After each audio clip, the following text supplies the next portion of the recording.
वो बंदा 7-8 बजे मेरे घर पहुंच गया। आज सुबह की बात है ये। 7-8 बजे मेरे घर पहुंच गया।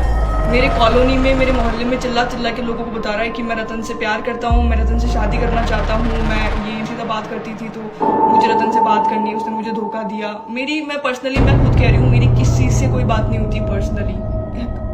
वो लड़का इतना प्यार में पागल हो चुका था कि मुझे सिर्फ रतन से शादी करनी है, वो मुझसे शादी नहीं करेगी तो मैं मर जाऊंगा। मैं उससे प्यार करता हूँ, मैं उसके लिए यहाँ आया हूँ, वेस्ट बंगाल से यहाँ आया हूँ। 15 दिन से वो लड़का यहाँ रह रहा है, पता नहीं कैसे रह रहा है, क्या रह रहा है, उसका कुछ भी नहीं पता। और जी सगड़ा ने राम राम, वेलकम टू देसी स्वैग ऑफिशियल।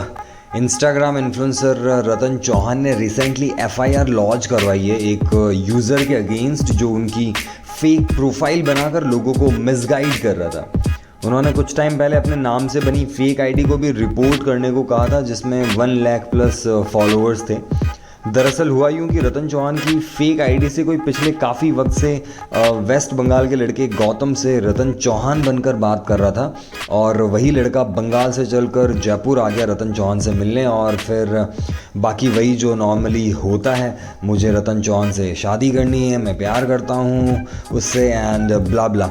सो वीडियो पूरी 21 मिनट की थी तो मैंने थोड़ा सा शॉर्ट करके पूरा कंटेंट अपलोड कर दिया है। फर्स्ट ऑफ ऑल आप सभी को पता है कि मेरे नाम से काफ़ी सारे फेक अकाउंट्स बने हुए हैं, ये आप लोग भी बहुत अच्छे से जानते हैं।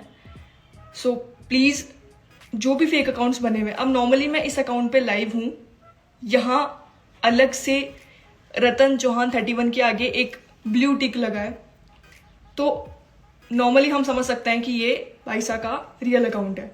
बट मैं नॉर्मली आप सभी को बता देती हूँ कि मेरे नाम के बहुत सारे फेक अकाउंट्स बने हुए हैं और उनको लेकर हम लोगों ने काफ़ी कंप्लेंट्स भी करवाई है। काफ़ी कंप्लेंट्स मैंने खुद जाके काफ़ी कंप्लेंट्स करवाई है। बट लीगली इसको लेकर काफ़ी एक्शन भी लिए गए हैं, काफ़ी को लेकर नहीं भी लिए गए हैं। तो एक नॉर्मल सा इंसिडेंट मैं आप लोगों को बता देती हूँ कि एक बंदा जिसका नाम है गौतम, जो कि कोलकाता वेस्ट बंगाल से है, वो बंदा कंटिन्यू आज 5 से 6 साल से किसी फेक अकाउंट की आईडी से बात कर रहा है। ठीक है, मैं पूरी स्टोरी आप लोगों को बताऊंगी। मतलब लाइक फेक अकाउंट से उसकी बात हो रही है और 5 से 6 साल से किस तरीके की बात हो रही है, क्या नहीं हो रही है, सारे स्क्रीन रिकॉर्ड, सारे कॉल्स, सारी चैट्स, सब कुछ मेरे पास में है। वो बंदा कंटिन्यू अभी 3 से 4 दिनों से मेरे शॉप के आगे चक्कर निकाल रहा है।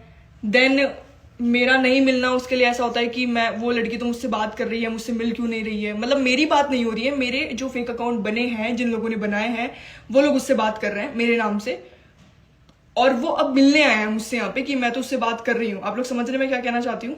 तो जो फेक अकाउंट है उनसे, आप जैसे काफी लोग हैं जिनसे बात हो रही होगी उन फेक अकाउंट के थ्रू।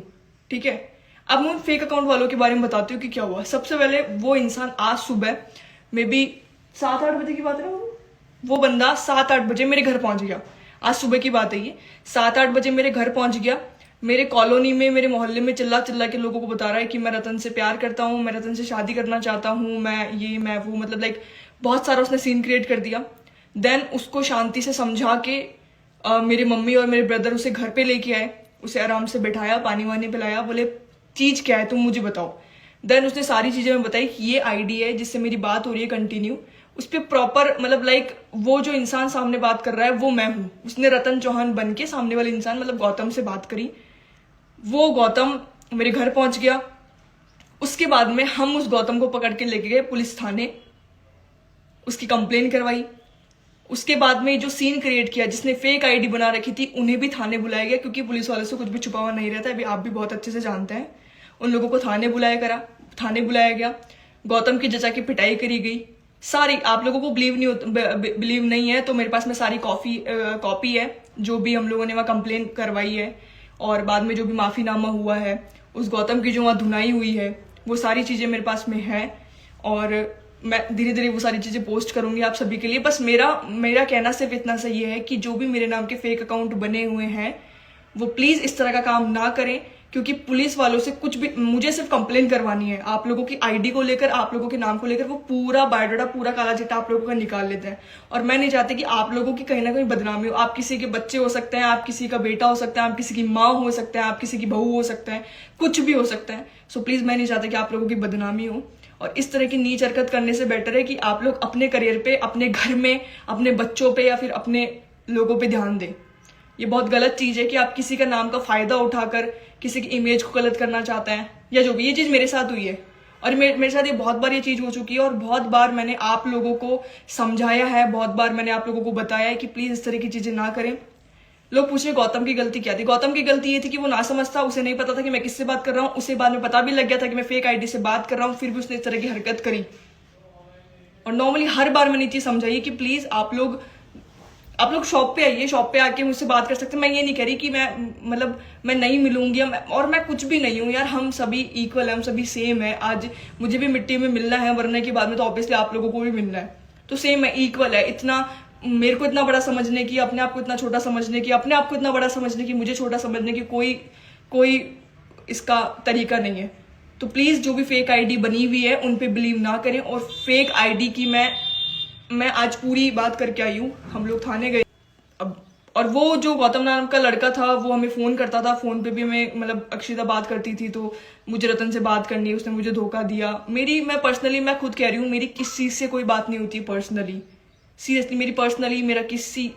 मेरी फैमिली को छोड़कर मेरी कभी किसी से कोई पर्सनली बात नहीं होती है। मैं ये खुद अभी लाइव में आप लोगों से कह रही हूँ।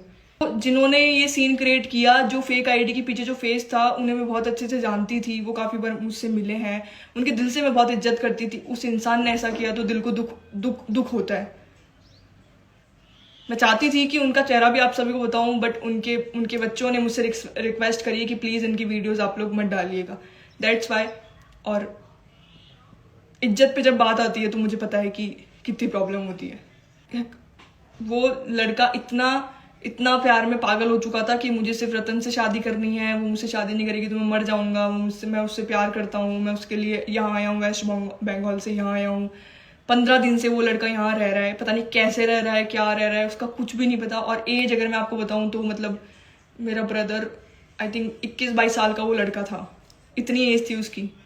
और वो उसको इतना पागल कर दिया। वो जिस आईडी से वो बात कर रहा था, वहाँ इस तरीके से उससे बात की जा रही थी कि वो बिल्कुल पागल हो चुका था उससे बात करके कि हाँ सच में ये रतन है, ये सच में मेरी रतन से बात हो रही है।